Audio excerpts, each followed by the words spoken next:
you, and so do we. Welcome to another. Guys,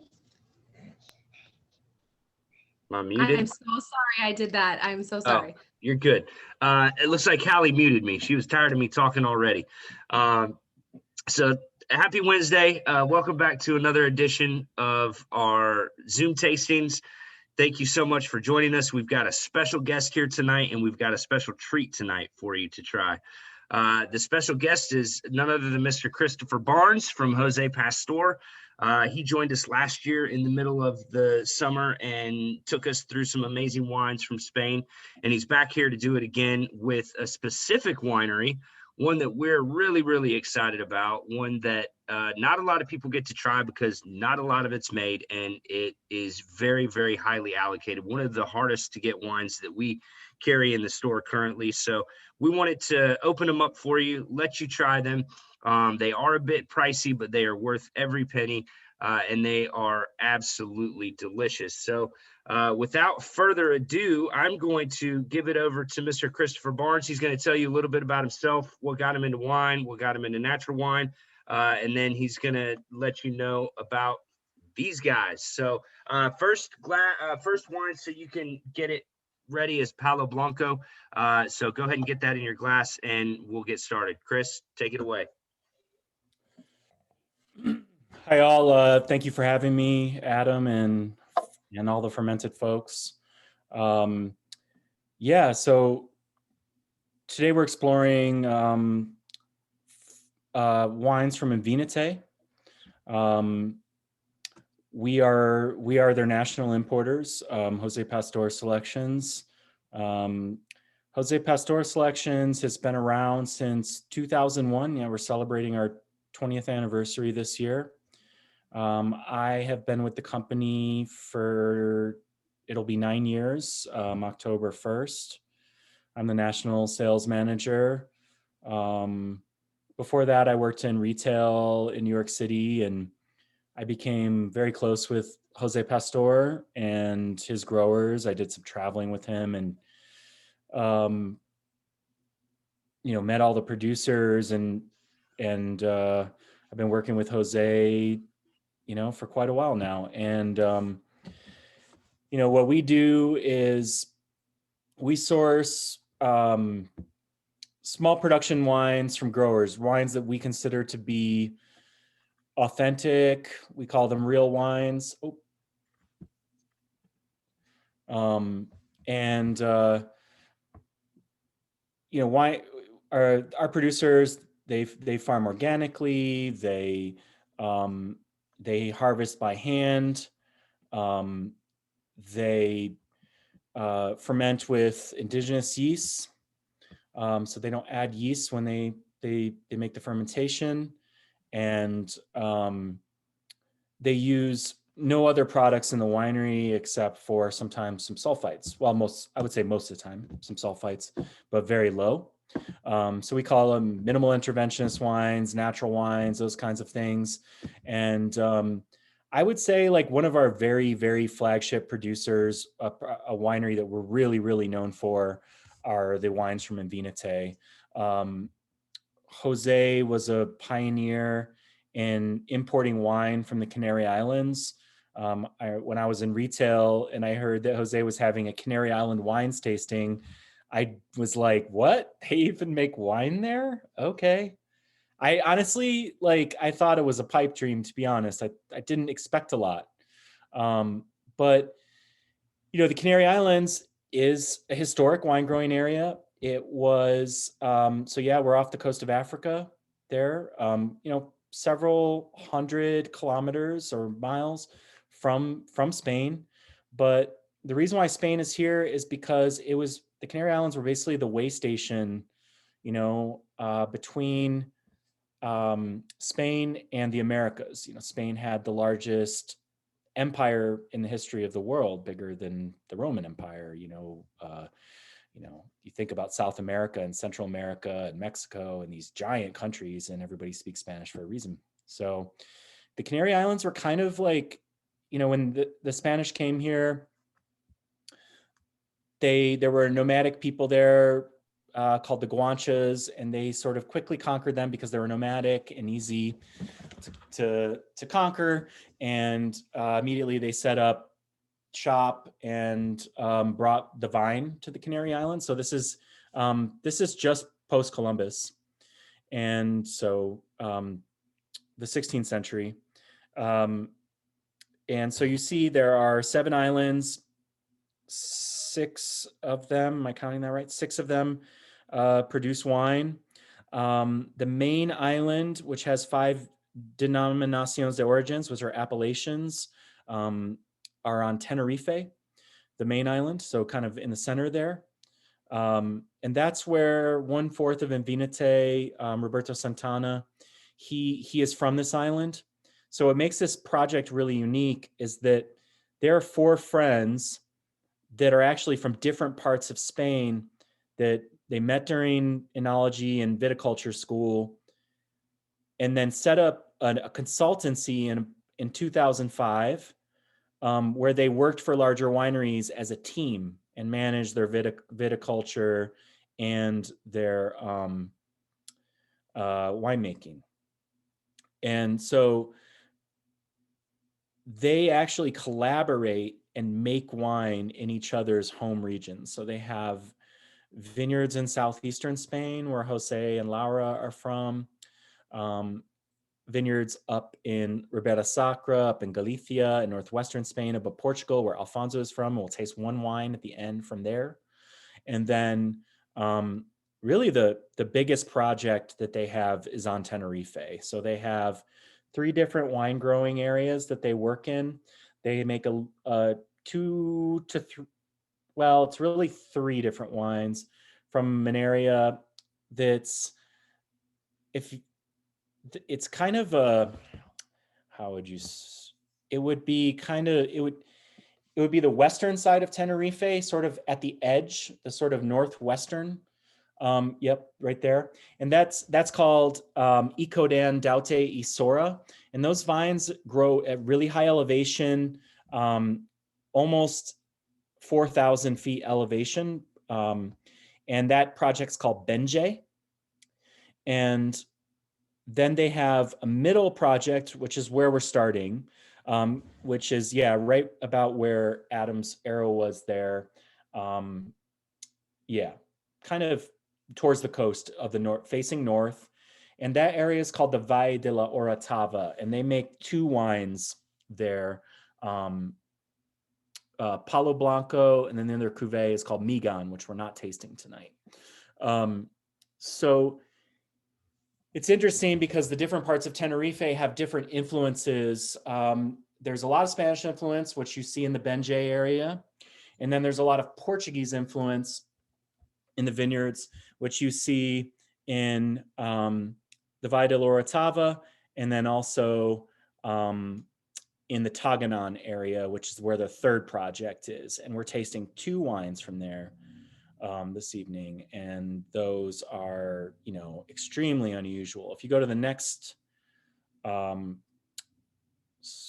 screen, you can see Palo Blanco. So we're looking at 100% Listan Blanco. Listan Blanco, well, the word Listan means Palomino.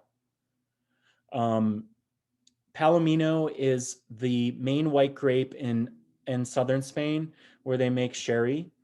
So your typical sherry style wine, especially if it's dry, from Manzanilla, Fino, Amontillado, Oloroso, Palo Cortado, those are almost always made with Listan Blanco, but it's called Palomino on the mainland.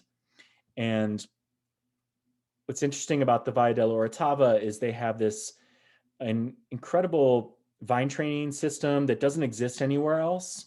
You see these braided cords that run along the ground. On the picture on the left, you can see the soils. This is volcanic soil here. The vines are very old. They've never had phylloxera in the Canary Islands because the soils are sandy volcanic. Phylloxera is the louse that wiped out all of Europe's vineyards, and phylloxera cannot live in sand. So That's why the vines can be quite old, and that's how ancient systems, vine train systems like this still exist, basically.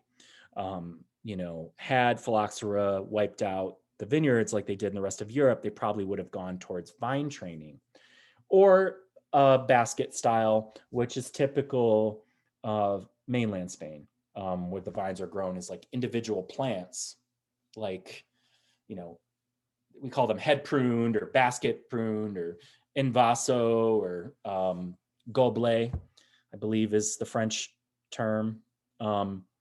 And you can see on the picture on the right, you see the clouds. That's actually the cloud line. We're at about 1,200 feet elevation here, but the ocean is directly in the distance. So they're actually vineyards above the cloud line. That's where the Benjay wines are. And that looks like a desert. And there are other parts of the Canary Islands where they grow the grapes above the clouds, literally. And it's just an incredible place. These are pictures that I took on my first and last trip there in 2019. This is actually Palo Blanco. So this is the actual vineyard of the wine we're drinking, tasting. So they make these wines in a mixture of concrete vats. The Envínate guys, they're partially why they're leading winemakers in Spain. And their wines are very sought after. They're highly scored, highly allocated wines. They're obsessed with fine wine, and they drink fine wine from all over the world. They make pilgrimages to France 2 times, 3 times a year. They go into the best cellars in the best regions, the best growers that work with minimal intervention, without the same way that they do. And their wines show it. They bought their concrete vats from Burgundy. They buy their old foudres from their large ovals that they age the wines in from Italy. So they're very, they have a very international mindset when it comes to making the wines. And Envínate as a name means wine for yourself. So wine yourself. So they make wines that they like to drink. So their white wines tend to be quite intellectual in style, really compact, chiseled, a lot of structure, a lot of acidity. This wine has what I call a reductive character. I'm not the only one who calls it a reductive character, but it's a reductive character would be like kind of that stinky, smoky, kind of flinty smell. And oftentimes the wines have that when they're young. And particularly Palo Blanco this year has a bit of that. It's kind of like a gunflint thing. And this actually, that flinty smell, it kind of goes away with air and it becomes almost kind of salty. It's like, can you smell salt? You're not supposed to be able to smell salt, but these wines can be very salty and oceanic with time. Yeah, I think they are too. We had these open for about a day and a half before we poured them for y'all, for those of you who have the personal tasting kits. So it had plenty of time to open up. You wouldn't want to approach these right out of the bottle because they can be so intense. You want to give them time to open up, to breathe, to interact with oxygen. Yeah, definitely salty on there. For me, this wine is like a lot of acidity. It really hits you right in the front. And it coats my tongue with this kind of almost preserved lemon kind of thing, salty, lemony, a little herbal. There's a subtle kind of spice that I would associate with like, I don't know, it has a little bit of a baking spice thing. And this is like for me, it's a very serious white wine. It's like a white wine that you really want to put down and age if you can. I think most of us open these wines too young, which it's just the nature of the market. And also people think that natural wine drinks better young than it does with age. And that's, I think, a bit of a myth. Just because the wines don't have sulfites, they still age really, really well. Oh yeah. You know, and yeah, I tell you, this makes me think about like fried sardines or something. Ooh, Like, you know, like some yeah. fried fish, which you Uh-huh. eat a lot in southern Spain, particularly. Yep. In the Canary Islands, you would usually have some fish with like a green sauce that they call green mojo verde. And they have just, I live in New Mexico, and for us, it's either, the question is red or green or Christmas. Yep. It's the same in the Canary Islands. It's either mojo verde or mojo rojo. And the green goes really well with the white wines. It's like a tangy, olive oil, peppery kind of peppery sauce. They put cilantro in it as well. And which is unusual because you don't see cilantro on mainland Spain at all, but they use cilantro instead of parsley in the Canary Islands. They also grow things like bananas and plantains, and they grow tobacco in the Canary Islands. They make incredible cigars, some of the best in the world. They rival Cuba. So really, Canary Islands almost is like a hybrid between the New World and the Old World, at least agriculturally speaking. And the food is different. They actually make the Spanish tortilla with the potatoes, and they make it with bananas. Nice. So, you know, it's a pretty exotic cuisine. Like I said, green goes with white wines, red goes with red wines. It's great. It's uncanny how that works.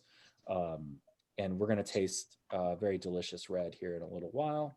So yeah, Tortilla. Sorry, Chris, I have to interrupt you because my Yeah. mind's still blown about tortilla española with bananas instead of potatoes.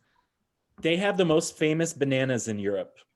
What? And they're not as That's sweet as regular bananas. They have like they're almost in between a what we think of as a banana, which is, you know, monoculture, you know, whereas the Canary Islands, it's a old, they're smaller and starchier, almost like a plantain.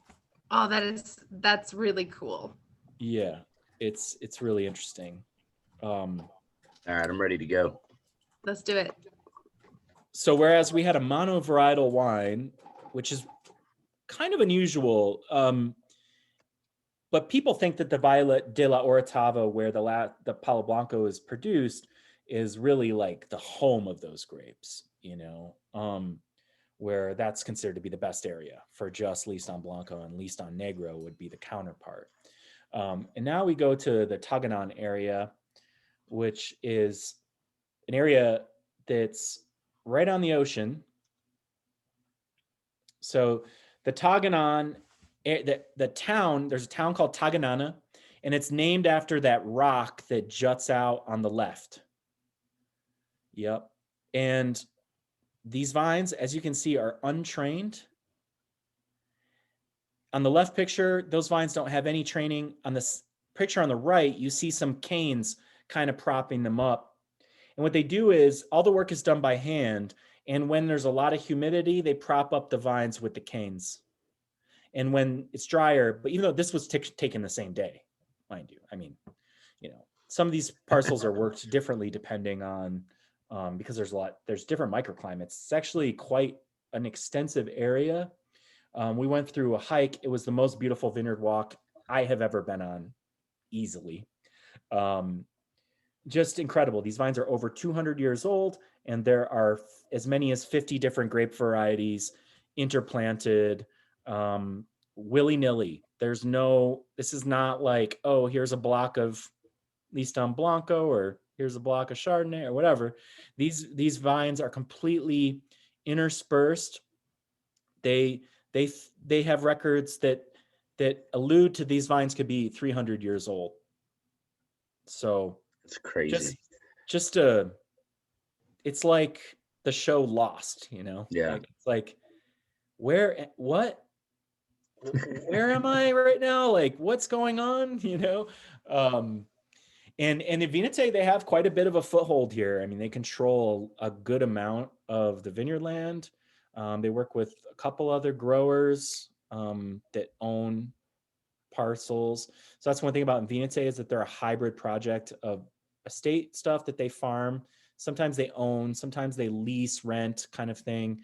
And in some cases they work with a farmer, and they feel that the native people of the area that have farmed these vines for, generations, they know more about farming these vines than they do. And they look at it as like an interchange. They look to learn, and they actually own a plot called Margalagua. So they own a vineyard out here and they make a single vineyard wine from it. So Taganon Blanco, I had this wine a few weeks back. These wines were released. We got them in the end of January, early February. And I had them not too long after that. I thought this wine was great. I thought a little more open knit than the Palo Blanco, but you definitely feel similarities in the two wines. I think the Palo Blanco has more acidity, whereas the Taganon Blanco is a little broader. You can also just tell me what you think, because I don't have that wine in front of me. Yep. Yeah, it's. I would agree with you. It is a little bit more open. It's a little bit more accessible. It's not quite as brooding as the Paolo. I would say a little bit more feminine in style. Like ripe golden apples. There's definitely some spice in there. And maybe a little nuttiness. Yeah, a little nuttiness on the back end. And just really, really beautiful. It's a really pretty wine. So you see how this wine's made a little different. There's some skin contact, which will give a little more phenolic expression. And then also the barrels are smaller.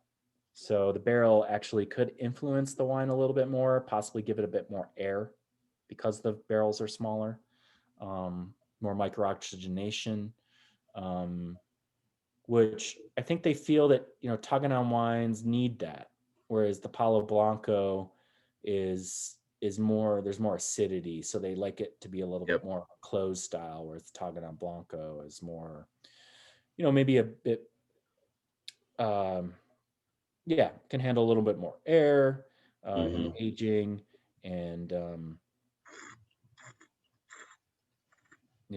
I mean, it's hard to talk about. I mean, these wines, I mean, there's just I think I gave you a lot of history, a lot of, it's kind of like these vines are kind of like the last of the Mohicans, like this is an area that probably, people would probably not stay here and continue to farm these slopes. So really Envínate is like trying to preserve wine growing in this really kind of unique place. Chris, how did they find these vines?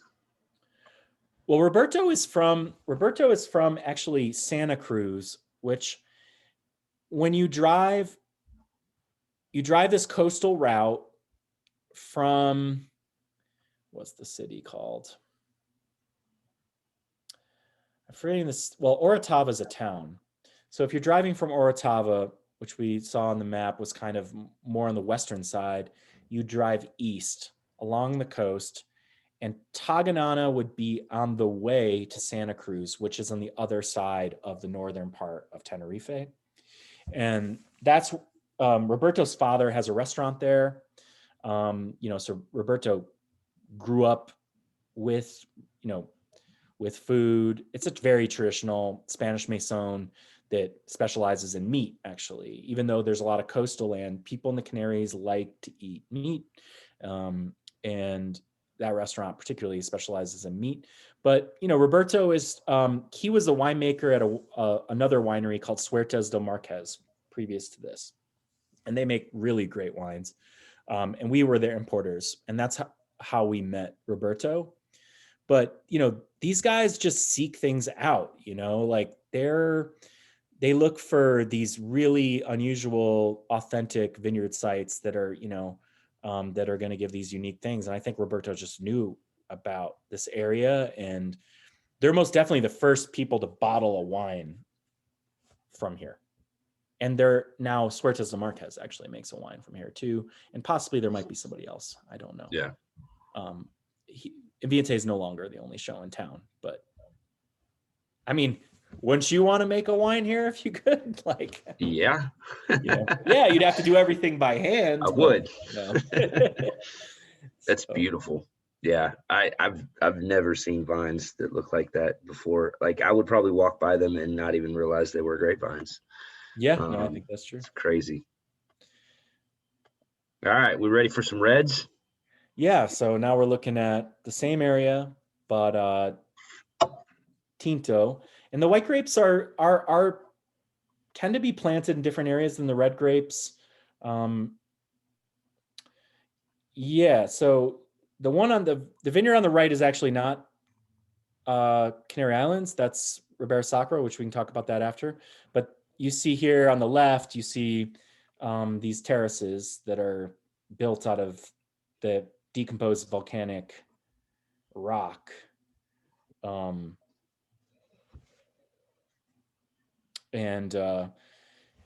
Once again, like the Taganon white, the red is a total mixed planting of many different grape varieties. Listan Negro would probably be the dominant grape variety. At least it tastes like it to me. There are so many grapes here to name. It's hard to do that. There are more. There's Vijariego Negro. There's Listan Prieto, which is the mission grape. There's Tintilla. There are many, many, many grapes that for the most part came from the mainland of Spain, and then some from Portugal as well. Some of the grapes like Negromol you see planted on Madeira, which is the closest kind of known wine region to the Canary Islands. Very different wines. So here you have, I think something that's important about Envínate, especially with the reds, is they like to work a lot with whole cluster fermentation, which means they don't destem the grapes, and they take the whole grape clusters and they just throw them into a vat and usually let the fermentation start actually in the grapes themselves, which we call intercellular fermentation, or carbonic maceration could also be another way to describe it. But which is common in Beaujolais, but it's also a common vinification in the Canary Islands. Actually, the reds that are made mainly for tourism are made in a carbonic maceration where the fermentation happens inside the grape, and it produces really fruity kind of wines. Now in Envínate, they do the whole cluster and they do a little bit of carbonic maceration, but they like to crush the grapes with their feet and kind of get a hybrid of the two. So they macerate the skins and the stems with the juice. And one thing that whole cluster can do is kind of actually raises pH and lowers acidity, but the wines feel fresher and it's more acidic for some reason. And I think you find this wine really bright, dark, crunchy kind of fruit with a lot of spice. I loved the 19 of this wine. The texture is really beautiful. A lot of front palate fruit, but then like acidity and a certain silkiness to the tannins. Really fresh but deep. I don't know if that's what you're experiencing, but yeah, it is. That bright red crunchy fruit up front, yes, well balanced, good acidity, really beautiful finish texturally and as far as flavor. And it just, it reminds me of some of the other great lighter bodied wines throughout the world. Sure. It doesn't have to be giant to be impactful. There's just so much complexity and layers and just beautiful little wine. Yeah. How's the spice character on it? Is there like any There's a black little pepper, bit. white pepper, or I don't get any black or white pepper. Okay. get a little bit of, what is it?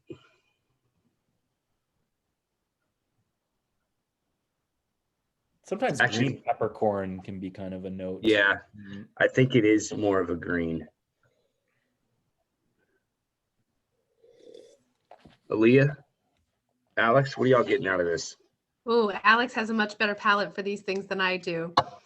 Because I would just blink it under. I get pepper, but then also cinnamon. Yeah, cinnamon, definitely. Just like take your spice cabinet and there's some in there. It may be a little whiff of this and a little titch of that, but there's so much. Sometimes you can get like all the spices at once that it's hard to. Yeah. Yeah. The holidays, but you have a grilled smoky meat nearby. And then beautiful red fruit. All right, Alex, go. Okay, hard to follow, Aaliyah. But man, maybe this is the little suggestion from the red mojo sauce, but I almost get like a smoked paprika kind of thing going with this, where there's a savory intensity here that follows that smokiness that I think is really delicious. And it is so rare. And is that in any way related to the soil type here? The volcanic soils have any way of translating that savoriness into wine? I've heard different things. What's your opinion, Chris? Well, they have the volcanic soils, not in Taganon, but the other part of Canary Islands, they call it picon, which almost literally means like spice, spicy soils, which is kind of unusual and strange. But I think Listan Negro is this very spicy grape in general. It reminds me a lot of Syrah, but in a lighter form. It transmits the volcanic soil. There's always a smoky, spicy kind of thing with these wines. I do see some similarities at times between the wines from here and like Nerella Mascalese in Sicily. In the ethereal kind of intensity of them, subtle smoky qualities. I definitely think these vines have been grown here for so long that's like they've become they express the place, and they're definitely, the soils influence these wines in huge ways, because when vines have this kind of vine age, they have root systems that pull nutrients and they create wines with a lot of complexity. And I definitely think these are another wine you could really lay down for quite some time. Yep. 5 to 7 years would probably be a sweet spot. And there's no reason to think they can't go longer than that. So, yeah. I love it. Yeah. All right. Let's go to the mainland. All right. Cruising. We are now up in northwestern Spain here. This is the Wine Folly map that I love, that now they charge. I got it for free originally, and now they charge $15 for it. It's crazy. Everybody got to make that money. PDF, man. How can it be $15? Like it's more than like a CD or I don't know. Anyways, a poster. Okay. A poster. Yeah. It's more expensive than a poster. So José Pastor, my portfolio of wine, we're kind of known for Canary Islands and wines from Galicia, I would say. Jose was the first person to import wines from both places, from Canary Islands. Also the first importer to bring wines from this area called Ribera Sacra, where the arrow is pointing there. Ribera Sacra is an ancient wine growing region that goes back to the Roman times. That the Romans terraced the vineyards. It's basically a river gorge along the Minho, which is the main river of Galicia, and the Sil. Yep. So that's the Sil River. And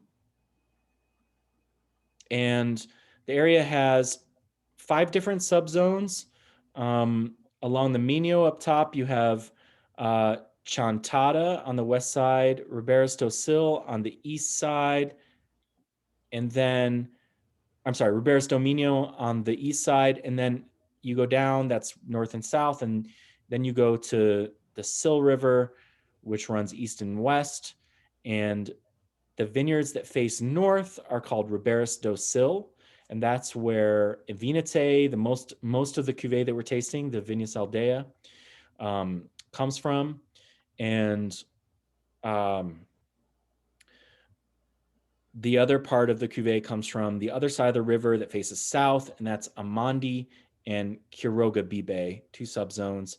The wine that we're tasting, most of the fruit comes from the Riberas do Sil, but there's also fruit from Amandi and Quiroga Bibe. So it's kind of a regional wine. Menthea is the main grape here. That's kind of the noble red grape of, that's Taganon, actually. I sent an it's okay. Sorry. I sent an email with a new picture, but anyway, it's okay. I'll get them. Okay. So like the Canary Island Red and the Taganon area, this is a region that, yes, Menthea is like the main red grape, but there's always a field blend. So you have all these other grapes that complement Menthea. Menthea does not have a lot of acidity, but it gives a lot of flavor. And so they co-plant the vineyards with sometimes white grapes, like Godeo or Albarino. And then they also do other acid red grapes like Caíno, Brancillao, Marançao, Garnacha Tintorera, all these other grapes. They kind of help give acidity and helps the fermentations when you're doing Menthea. You know, some of the wines from Bierzo where they do 100% Menthea, they can have a lot of balsamic kind of notes, which would be volatile acidity. And that has a lot to do with pH, acidity, and stabilization. So whereas Bierzo wines tend to be dark, spicy, and kind of balsamic, the wines from Ribera Sacra tend to be lighter, prettier, more red fruits. This wine isn't naturally necessarily, not necessarily best to go after the Taganon Tinto in terms of body. I think they're similar. I think the Taganon has maybe a touch broader. But there you go. There's some vines. I mean, this place is just another vineyard area that's just incredibly breathtaking. Vines growing out of rocks. There's very little soil. All work is done by hand. I think that's Taganon again. I could share actually, if you want. Yeah, if you got them, you can go ahead and share.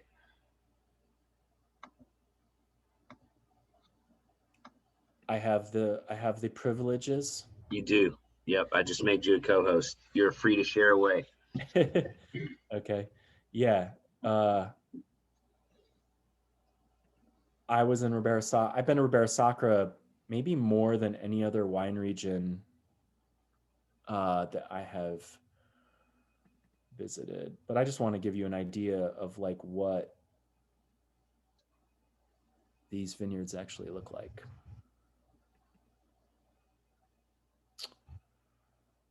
Okay.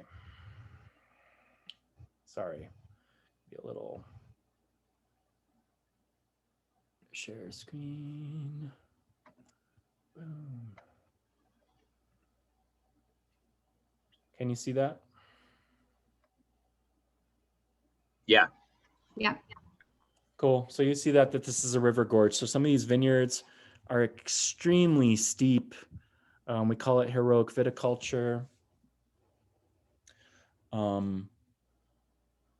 It's an Atlantic climate with some continental influences. So it can be pretty warm here in the summer. It's kind of like the Pacific Northwest. It rains, 8 months out of the year, and then can be fairly dry during the summer with intermittent rain. It's very humid. It's very difficult to be organic here. And Envínate is most definitely organic. I'm going to see if I can share one more pic.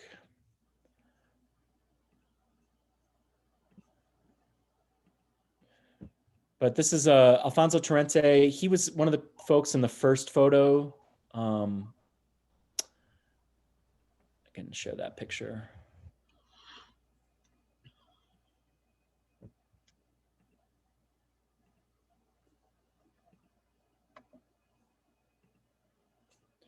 So that's Alfonso, and you can see that's the Robusto Sil. That's crazy. This is definitely, I think Galicia is one of those super underrated places in terms of vacationing. The Spanish have definitely become fairly hip to traveling here. They go to the coast, but they have Ribera Sacra in this river gorge. The reason why they call it Ribera Sacra, which means sacred banks, they have 18 different monasteries scattered throughout the region. So this is a place that people came that they thought was kind of a spiritual place to go. And a couple of those monasteries they have turned into paradors, which are the best way to travel when you're in Spain. They're these ancient places that you can stay in as hotels, and they oftentimes have great food and all that. So nice. Yeah, minimum 60-year-old vines. Most of the vines in Ribera Sacra were planted after phylloxera and Civil War. So the vine age here is quite old. Once again, they like to work with a lot of whole cluster in this wine. And this wine is really, I just drank this actually, when I had this right before I found out that you were doing this, actually. So I had this wine a week and a half ago.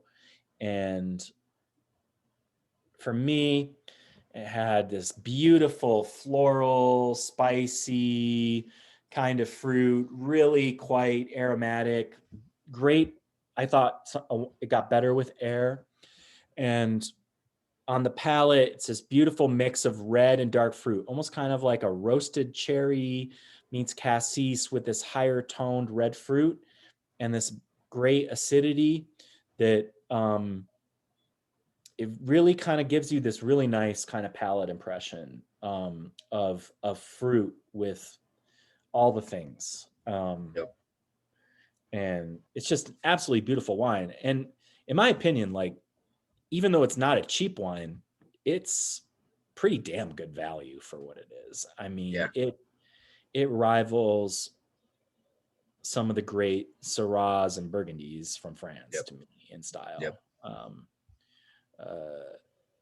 It doesn't have the baby fat that a lot of Menthias tend to have, which Mm-hmm. I think is kind of interesting.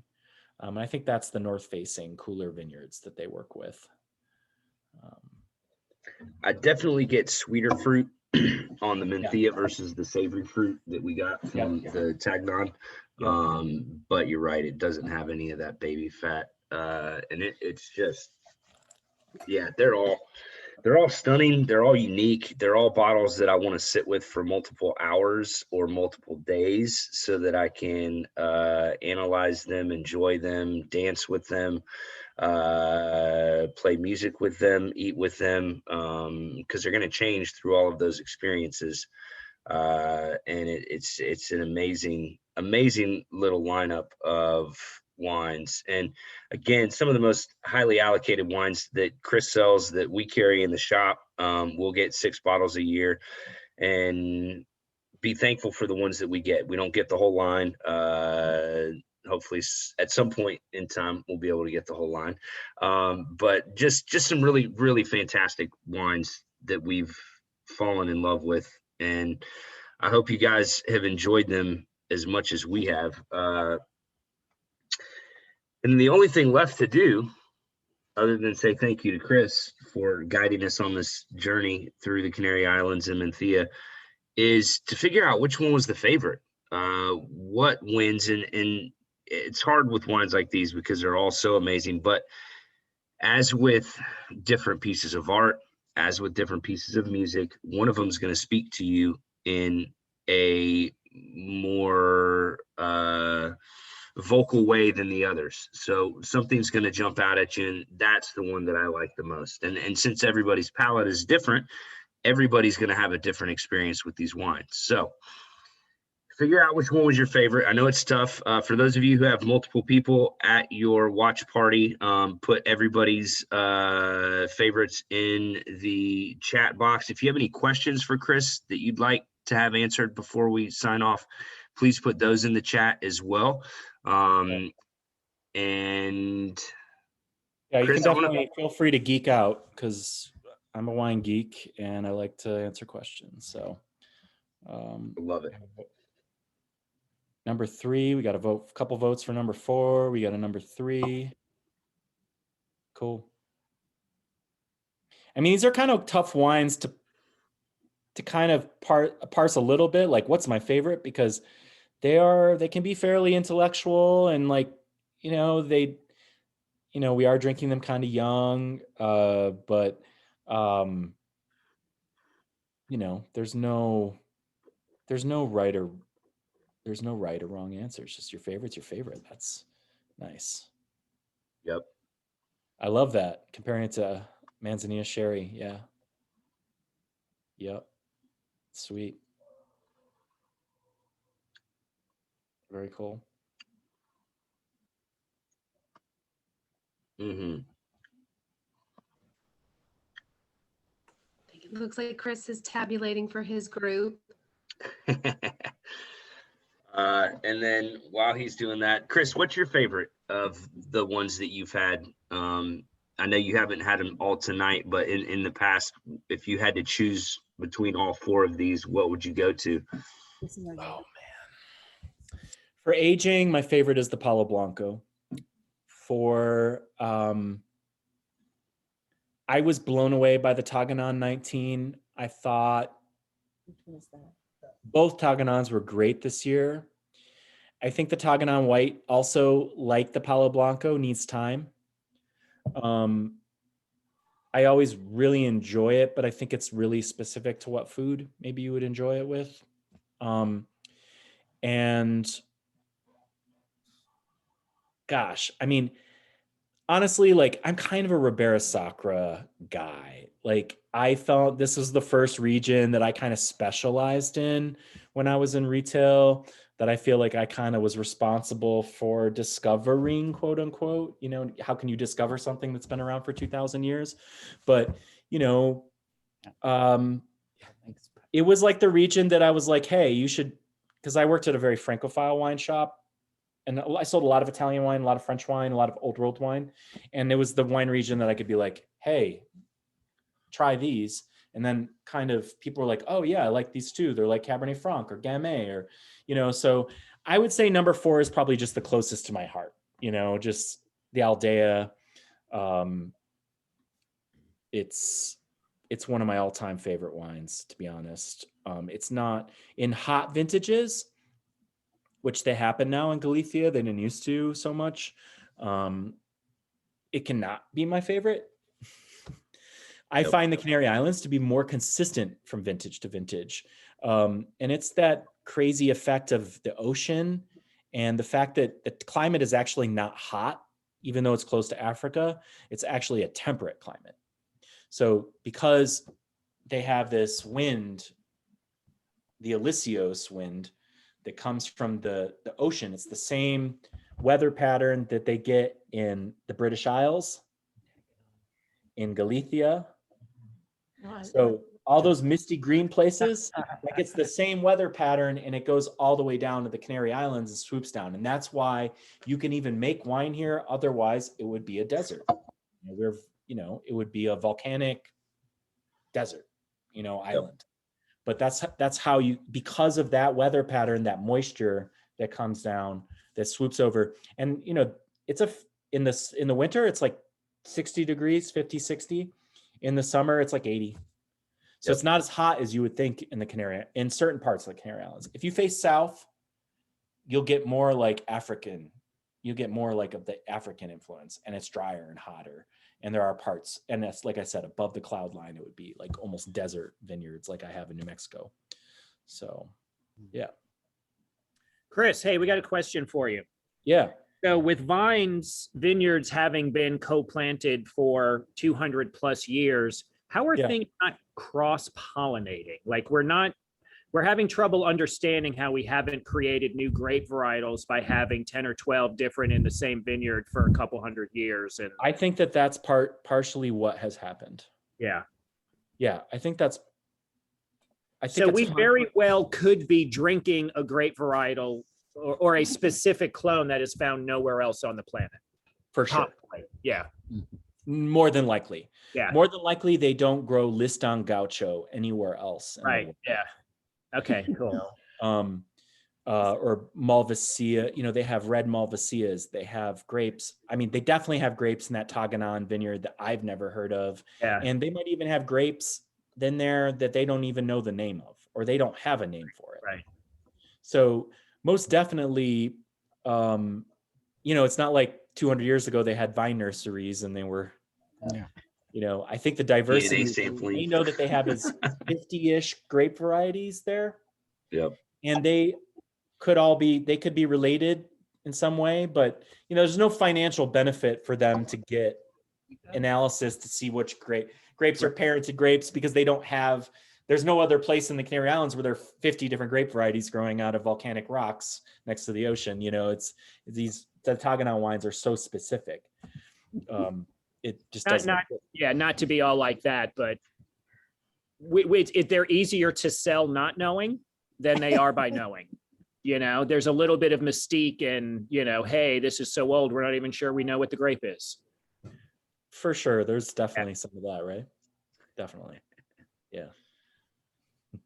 All right. Well, I'm picking number 3 for mine. It was tough, but I'm going with number 3 for this tasting. They're all beautiful and amazing. Aaliyah, who's our winner? Okay, so by 1 point, it is the Taganon Tinto, followed by the Lucis. Yep. Really? Number 2. Yeah, the Taganon Tinto, just texturally, is probably the most generous. I was blown away by it this year. Sometimes it can be a little austere like the other wines, but this year they really nailed it. I think that's pretty apt. It's delicious. Well, we've got a few bottles left of everything in the store except for the Taganon Blanco. We are sold out of the Taganon Blanco in the shop currently right now. But we do have the Paolo, we do have the Taganon Tinto, and the Mencia. So if you love them, come get them while they're here. Be looking for them in the future. Every vintage, we'll get a few bottles here, we'll get a few bottles there.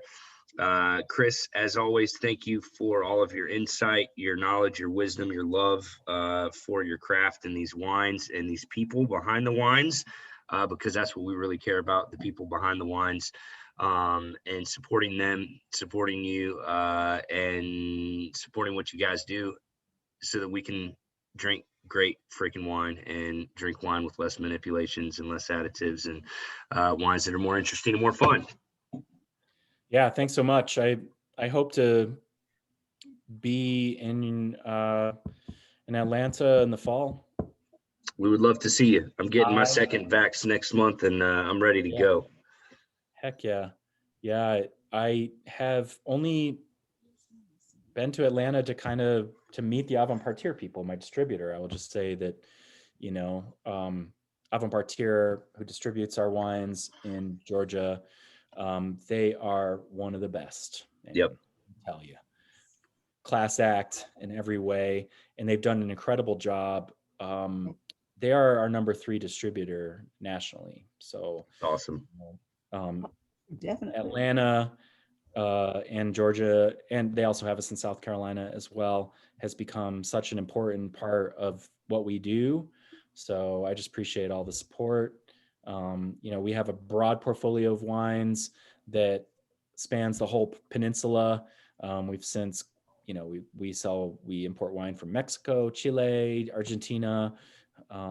We have a really diverse portfolio, and I think the more you taste José Pastor Selections, the more you'll see there's a real common thread through all the wines: freshness, authenticity. There's nothing very predictable about our wines.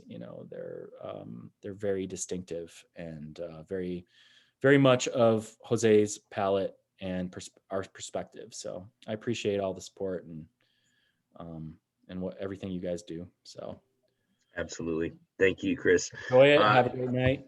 Yeah, you as well. Thank you, everybody, for joining. We love you. Next week, we've got Bobby Labertino, wine specialist, joining us. Then we're going to do some canned wine the week after that. And then we're going to have Kelly from A Cork in the Road the week after that. So make sure you get your mothers something amazing for Mother's Day. We've got 6-packs in the store and 2-packs in the store if you want to pick up some wine for them.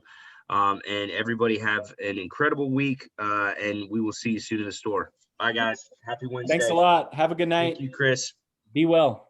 Maybe I need to tell the girls this is what I want from Mother's Day.